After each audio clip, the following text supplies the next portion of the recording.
So rising unemployment is apparently translating into more jobs for women. Yesterday, we got word of a new Labor Department statistic showing that women now make up nearly 50% of the workforce, and it's the economy. Here now with her perspective on this growing trend, April Nagel, founder and chief executive officer of firstPRO's Staffing and Executive Search Incorporated. Good to see you. Nice to so see you. Really, we're talking about women, which really are women who are dominating the workforce. Why? Well, a lot of it is because something we're terming the Mancession. 82% of the jobs lost have been men. But I think the industries that have been hardest hit are traditionally male-dominated, the construction industry, the manufacturing industry. We're finding women are much more adaptive and flexible about what position they're taking when they have been laid off and they're out there looking. They're more adaptive. They're willing to take an interim position. I talked to a woman the other day, cashier in Target, had a high-level executive administration job for 15 years, was laid off, had 2 kids in college, took the position as a cashier in the interim.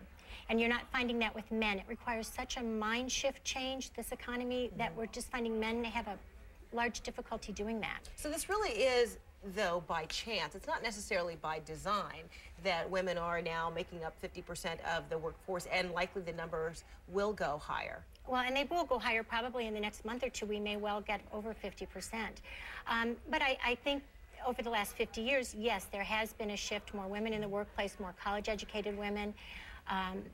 But as a whole, it's really peaked in the last year because of the economy. So there are a couple ways to look at this. A lot of women might say, yay. Might this mean that a woman's 77 cents to a man's dollar earned might see some hope that maybe it'll catch up to that $1 if women are dominating the workforce? But then the flip side is a lot of women may be looking at this and saying, well, where is the growth? What are the jobs? Does this necessarily mean that it's upward mobility? Well, yes, 15% of the corporate board positions, corporate office positions are still, it's only 15% still held by women. But I think this is a time to progress. A good visual for the discrepancy in salaries is it takes the typical woman 16 months to make what the typical man makes in 12 months.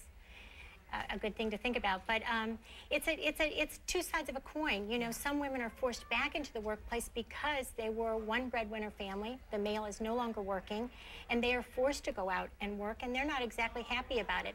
A lot of women don't want to juggle breadwinning with caregiving.